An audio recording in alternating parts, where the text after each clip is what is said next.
perdoado alguma vez, né? E eu sei que na primeira vez, eu acho que na primeira vez dá para perdoar, na segunda também vai, mas na terceira já fica um pouquinho mais chato e não é tão fácil perdoar, né? Como a gente é o sal da terra e a luz do mundo, a gente tem que seguir o exemplo de Jesus e sempre perdoar. Aqui traz aí 3 tópicos sobre o perdão. O primeiro deles é que o perdão é essencial. Pode passar pra gente aí. Eu vou ler ali primeiro. Jesus estava ensinando a Pedro e a todos nós que o perdão é essencial em nossas vidas. Ele nos ensina que devemos perdoar sem limites, assim como Deus nos perdoa sempre que nos arrependemos. Agora vamos abrir nossas Bíblias em Mateus 18, do 21 ao 22.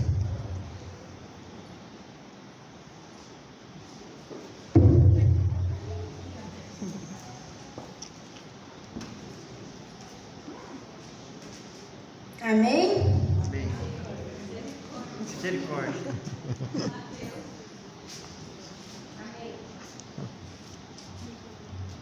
Então Pedro aproximou-se de Jesus e perguntou: Senhor, quantas vezes deverei perdoar a meu irmão quando ele pecar contra mim?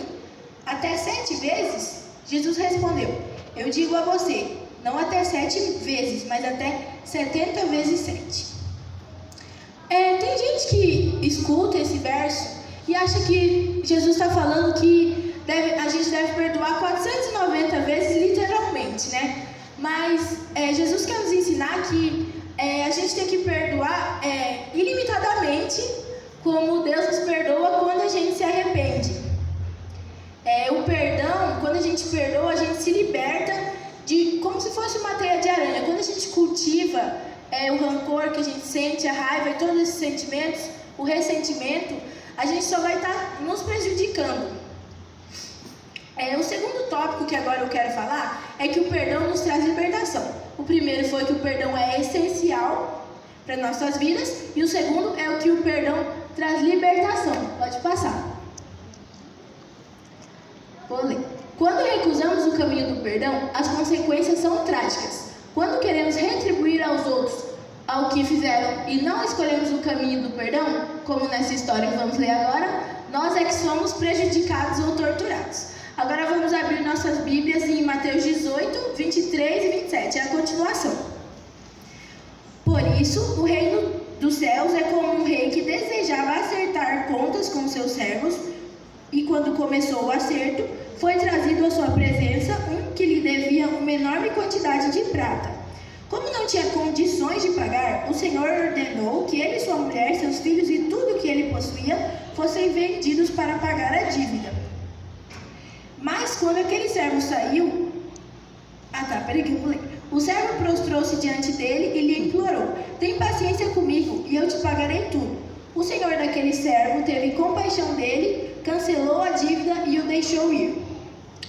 Mas infelizmente a gente sabe a continuação da história, que após esse perdão que ele recebeu do senhor dele, ele se encontrou com uma pessoa que lhe devia bem menos do que ele devia para aquele senhor, e ele não perdoou a pessoa, ele mandou prender ela. A gente também sabe que depois que o rei ficou sabendo o senhor ficou sabendo da situação, ele ficou muito chateado e com muita raiva e mandou prender esse homem que não perdoou uma pessoa que devia muito mais do que ele devia. Ele deveria ter aprendido com o que o Senhor fez para ele, perdoou uma quantia tão grande e ele não perdoou uma quantia tão pequena. A gente tem que, o perdão nos liberta, como eu já falei, da teia da aranha. Tem outra comparação, que o perdão é como se fosse um machucado, uma cicatriz. A gente vê a cicatriz no nosso corpo, a gente sabe o que aconteceu, mas a diferença é que a gente não sente mais a dor.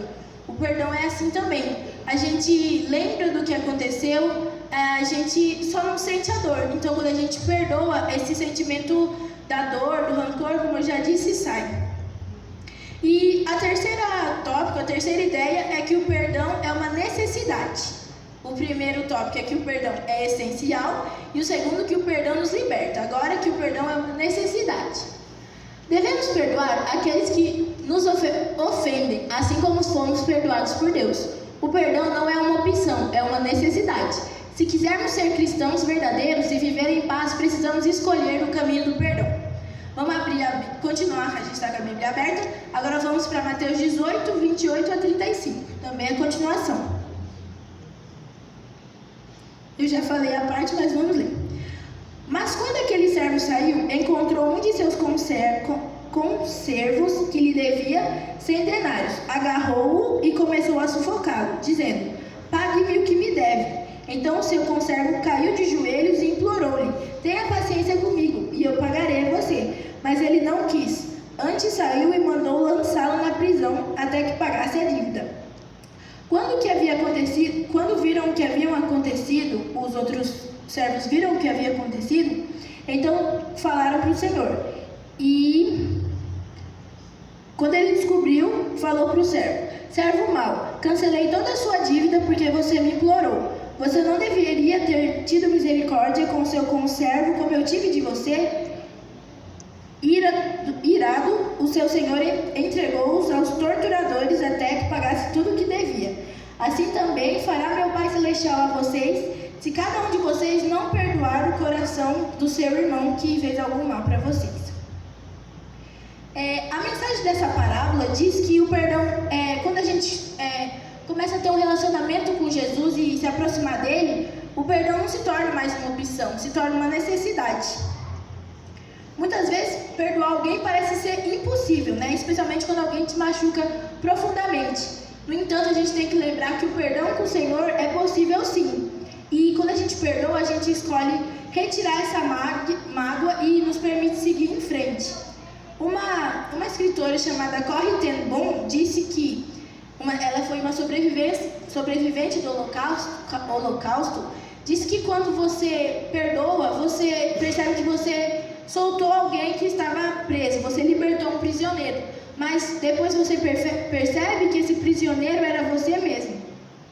Agora eu quero contar uma história para vocês. Em 2006, um homem chamado Charles Roberts entrou em uma escola na Pensilvânia, nos Estados Unidos, e abriu fogo contra 5 menininhas. 5 morreram, infelizmente morreram, e outras 5 ficaram muito feridas. E ele estava com muitos problemas mentais e até acabou se matando no final. Mas essa história é um grande testemunho de quão forte, quão poderoso é o perdão.